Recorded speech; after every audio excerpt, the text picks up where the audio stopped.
उसको इम्प्लीमेंट कैसे करें।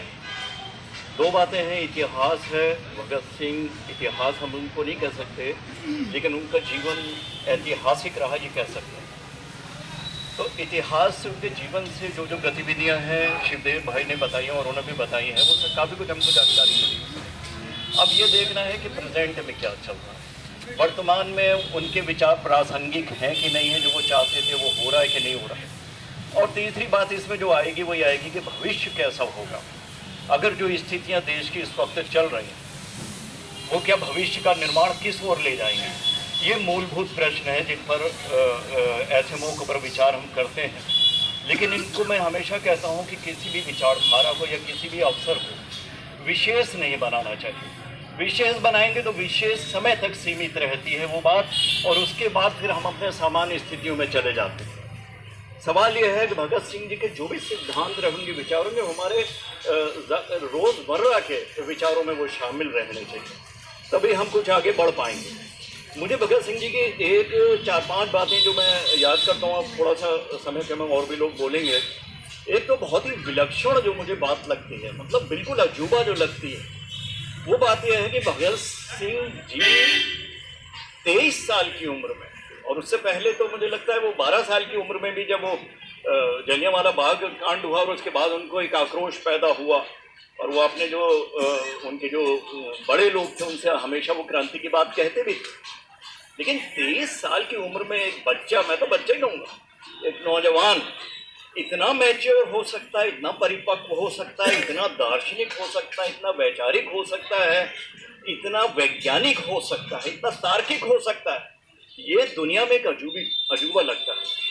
मुझे नहीं लगता कि इतनी उम्र में अमूमन, यानी कि हो सकता है लाखों करोड़ों में कोई एक आध हो, भगत सिंह जी के 23 साल की उम्र के जो उनके व्यक्तित्व है वहां तक शायद कोई पहुंच पाए।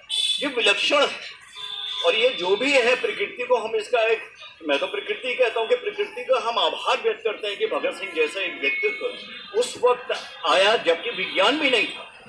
यानी कि आप देखने को तो काफ़ी पुराना समय था, उस समय तो अंधविश्वास, धर्म, ये जाति, अब तो धर्म को हर पॉलिटिक्स में इस्तेमाल कर रहे हैं, तो ये तो जानबूझ के एक हरकत है।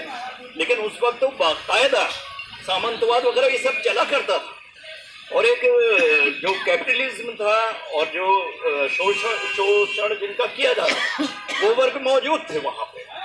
तो भगत सिंह ने ऐसे वक्त में अगर तर्क दिया है, ऐसे वक्त में विज्ञान की बात की है, तो ये कोई विलक्षण प्रतिभा ही कर सकते।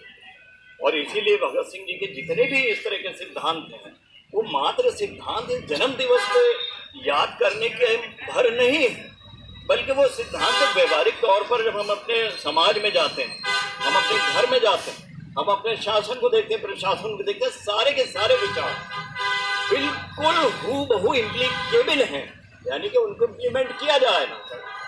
जैसे कि मैं उनके एक विचार को हमेशा देखता हूँ, उन्होंने एक शब्द शुरू में कहा कि भूख एक अभिशाप है, गरीबी एक अभिशाप है। तो ये बात उन्होंने उस छोटे पन में कह दी, यानी कि 20-21 साल की उम्र में, और वो एक बहुत बड़ी बात कह दी, क्योंकि भूख अगर ना हो, जो चीज़ें हमें खाने की हैं, जो मूलभूत आवश्यकता है, अगर वो ही नहीं मिलेंगी तो जाहिर है कि हम जी नहीं सकेंगे। तो जीने का तो एक मौलिक अधिकार है ना, तो उसको ही खो बैठे। भगत सिंह जी ने इशारा करा था इस बात पे कि आपको लड़ाई लड़नी है भूख से, आपको लड़ाई लड़नी है गरीबी से। ये बात 100 साल पुरानी, कितनी पुरानी बात, लेकिन उस बालक ने सोच लिया उस वक्त कि अगर कोई भी समस्या समाज की कहीं है तो सबसे बड़ी समस्या है गरीबी, सबसे बड़ी समस्या है भूख, सबसे बड़ी समस्या है अपने अधिकार। और ये उस वक्त का बच्चा सोच रहा है, जबकि बिल्कुल अंधकार में समाज हुआ करता था। इतने वैज्ञानिक तो खोजें ज़्यादा नहीं हो पाई थी, बहुत तर्क नहीं आ पाए थे उस वक्त। एक बात, ये मैं वो बातें बता रहा हूँ जो मुझे लगती है कि विलक्षण रही है भगत सिंह की। दूसरी बात उन्होंने जो कही है, जब मैं यहाँ पे भी देख रहा था, कि ये तर्क जरूर करें। देखिए, तर्क जो उन्होंने एक शब्द कहा, वो सीधा सीधा किस चीज से टकराता है? तर्क टकराता है, अगर आप अपने जीवन में देखेंगे, सीधा सीधा टकराता है जाति और धर्म से। जहां तर्क आएगा वहां धर्म नहीं रहेगा, और जहां धर्म होगा वहां तर्क नहीं होगा। तर्क से और धर्म से रात दिन का एक दूरी है। तो उन्होंने उस वक्त तर्क की बात कर दी, जबकि पुराने जब वो अपने बचपन में थे तो वो बाकायदा धार्मिक व्यक्ति थे। लेकिन जब उन्हें धीरे धीरे लगने लगा कि ये धर्म जो है सिर्फ सुलाने की चीज है, ये धर्म ऐसे शब्द इस्तेमाल करता है कि क्रांति पैदा ही ना हो पाए। यानी कि धर्म ऐसे शब्द करेगा कि जब भूख को भी आदमी ये कह दे कि पुण्य का काम है। मैं कहना नहीं चाहता, मैं तो बींगे मुसलमान आदमी हूँ और मैं शब्द इस्तेमाल नहीं कर रहा, मैं अंग्रेजी में शब्द इस्तेमाल करने लगा हूँ, क्योंकि कई बार मैंने जब धर्म का शब्द इस्तेमाल किया तो कहीं तो धर्म किसी समाज विशेष का, कई बार और वो कह दिया कि भाई ये उसका उर्दू लफ्ज बोल दिया, बोले हमारा है, तो अब हमने कहा अंग्रेजी में बोल दो, तो हमने रिलीजन में बोलना शुरू कर दिया, रिलीजन कह दो, अब तो पंगा मत करो यार। जब तुम शब्दों में भी बंटवारा करना चाहते हो, जब तुम धर्म को कहते हो हमारा है और वो कहता है इबादत हमारी, अरे शब्द पे आदमी कहाँ जाएगा, क्या बोलेगा, उसे अंग्रेजी के शब्द आते नहीं। मैं बोल सकता हूँ रिलीजन, बहुत से लोग नहीं बोल सकते। इस तरह की दूरियां जब पैदा कर दी जाएंगी तो क्या कहेंगे। मैं सिर्फ ये कहना चाहता हूँ कि तर्क का जहां पर सिद्धांत दिया भगत सिंह जी ने, तो सीधा सीधा वो एक ही आक्षेप था कि आप अपने अंधविश्वास की बेड़ियों को तोड़िए। आप अपने जो भी बेड़ियां हैं अंधविश्वासी में कहूंगा, या और भी जिसको कह दिया गया कि ये तुम्हारे भले की चीजें हैं, जबकि वो भले की चीजें नहीं होती, तो उनको तोड़ेंगे तब आप आगे बढ़ेंगे। लेकिन जब आपके पाँव में बेड़ियां डाल दी गई तो आप कितने भी आगे बढ़ नहीं सकते। इसीलिए मौजूदा सरकार हो या और भी सरकारें हो, वो सीधा सीधा एक चीज कहते हैं कि आप दो काम मत करिए। क्या काम मत करिए? एक सवाल मत करिए, क्योंकि वो तर्क से जुड़ा हुआ शब्द है, और तर्क तो तर्क ही है, लॉजिक मत पूछिए। आप जो कहा जाए उसको मानिए। ये मानसिक गुलामी, और यही जितने भी तानाशाही फांसीवादी जो चीजें होती हैं वो इसी पे फोकस करती हैं कि सवाल ना किया जाए, क्योंकि तर्कों का जवाब होता नहीं।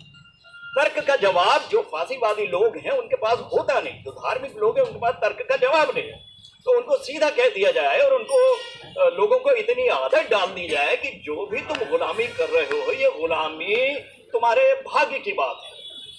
तो भगत सिंह ने तोड़ा इस मिथक को और कहा जब भी है आप सवाल करें, जब भी आप तर्क पूछें, और तर्क से जब जन्म लेंगे तो तार्किकता और वैज्ञानिकता आएगी। जब वैज्ञानिकता आएगी तो आप महसूस करने लगेंगे कि भूख और बेरोजगारी या गरीबी और ये सारी चीजें धर्म की या भाग्य की चीज नहीं है, ये व्यवस्था की चीज है। व्यवस्था गड़बड़ाएगी तब आप भूखे होंगे, व्यवस्था गड़बड़ाएगी तब आप जो है बच्चे को दूध नहीं पिला पाएंगे। व्यवस्था